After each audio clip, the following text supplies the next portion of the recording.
सोचो अगर हम इंसानों में अगर लोमड़ी जैसी बुद्धिमानी से काम लेने की क्षमता और शेर जैसा शक्ति को संतुलित रखने की क्षमता और बाज जैसा फ्रीडम रहने की क्षमता और गिरगिट जैसा रंग बदलने की क्षमता और चीते जैसा फुर्तीला होने की क्षमता, रफ्तार तेज रफ्तार होने की क्षमता और कछुए जैसी कंसिस्टेंसली जो है अपने कार्य को करते रहने की क्षमता, घोड़े जैसी ताकत और उसको ये सारे गुण जो है अगर एक इंसान में आ जाएं तो वो इंसान किस लेवल पर पहुंच जाएगा ये सोच भी नहीं सकते हैं, हम लोग इमेजिन भी नहीं कर सकते।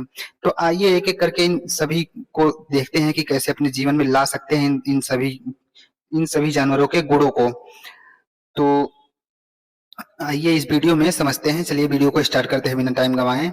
पहला जो है पहला तो दिमाग, क्योंकि दिमाग से ही सब कुछ चलेगा।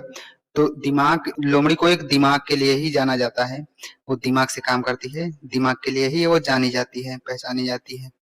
तो दिमाग को अपने बढ़ाने के लिए हम लोग लोमड़ी से सीख सकते हैं कि लोमड़ी कैसे जो है किसी भी परिस्थिति में कैसे अपने आप को संतुलित रखती है और डरती घबराती नहीं है, चाहे उसके सामने शेर ही क्यों ना खड़ा हो। शेर को भी वो एक बार को धोखा देके निकल सकती है, इतना जो है बुद्धिमानी से वो काम करती है। तो इस प्रकार हम लोग अपने बुद्धि पर काम करने के लिए एक लोमड़ी से सीख ले सकते हैं।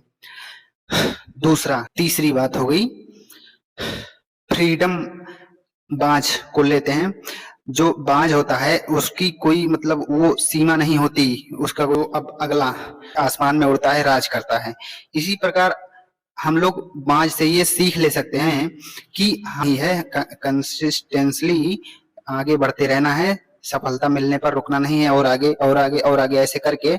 और फ्रीडम, पूरा बिल्कुल फ्रीडम बाज के जैसा, ये बाज से प्रेरणा लेने की बात है, फ्रीडम। अगला, किसी बड़े लक्ष्य को पूरा करने के लिए टाइम भी बड़ा लगता है, ज्यादा लगता है, लेकिन इसका ये मतलब नहीं कि उसको बीच में बंद कर दिया जाए या उसमें टाइम लग रहा है तो उसको ना किया जाए।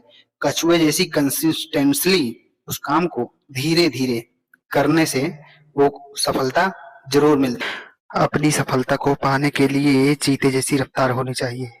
चीते से हम लोग ये सीख सकते हैं कि वो जो जब तुम्हें कोई भी मौका मिलता है तो इतनी रफ्तार से करो कि किसी को कानो कान खबर ना हो। दाहिने हाथ से इतना फास्ट कर दो कि बाएं हाथ को भी पता ना चले। चीते जैसी रफ्तार ये होती है। तो हम लोग चीता से ये प्रेरणा ले सकते हैं रफ्तार कैसे पकड़ना है। गिरगिट जैसा रंग बदलने का क्षमता। गिरगिट जैसा रंग बदलने का कोई गलत मतलब नहीं है दोस्तों, इसका ये मतलब है कि परिस्थितियों के हिसाब से अपने आप को ढालना। तुम अगर एक स्कूल में हो तो स्कूल के जो है रूल के हिसाब से तुम वहां की परिस्थितियों के हिसाब से ढल जाते हो।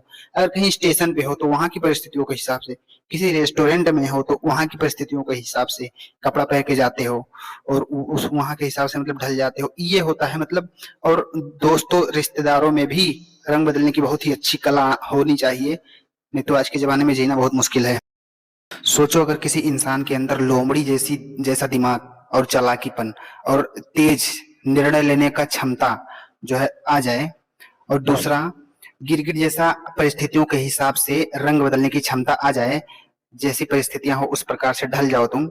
और तीसरा, बाज जैसा जो है ईगो एटीट्यूड आ जाए तुम में, तुम एकदम मतलब अजान पंछी बन जाओ, आसमान में रहो हमेशा, किसी का दिया हुआ मत खाओ, अपना जो है आत्मनिर्भर बन जाओ तुम, फ्रीडम हो जाओ, फ्रीडम पूरा तुम्हें मिल जाए। चौथा, चीते जैसे मतलब तेज रफ्तार से तुम आगे बढ़ो और सफलता पर सफलता, सफलता पर सफलता प्राप्त करते रहो, और पैसे कमाने में अपने खानदान को, अपने गांव को, सभी को पीछे छोड़ दो। इतनी तेजी से तुम पैसा कमाओ, तुम फाइनेंशियली बिल्कुल फ्री हो जाओ, यानी अब तुम्हारे जीवन में सब कुछ सही चल रहा है, तुम्हारे पास बुद्धि भी है, तेज रफ्तार से चलने की क्षमता भी है, फ्रीडम भी फुल है, और पैसे भी हैं यानी कि फाइनेंशियली भी फ्री हो, और समाज में सोशल रिस्पेक्ट भी है यानी कि इज्जत भी है, तुम्हारा सब कुछ सही है, परफेक्ट है।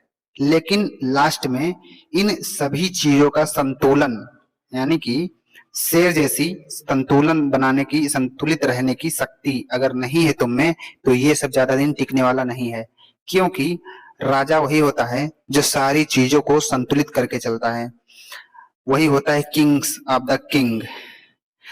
तो लास्ट में आखिरी ये होना चाहिए कि सभी चीजों का संतुलन बना के रखें। अगर संतुलित नहीं बना पाओगे तो ये सब बिखरने में टाइम नहीं लगेगा। धन्यवाद।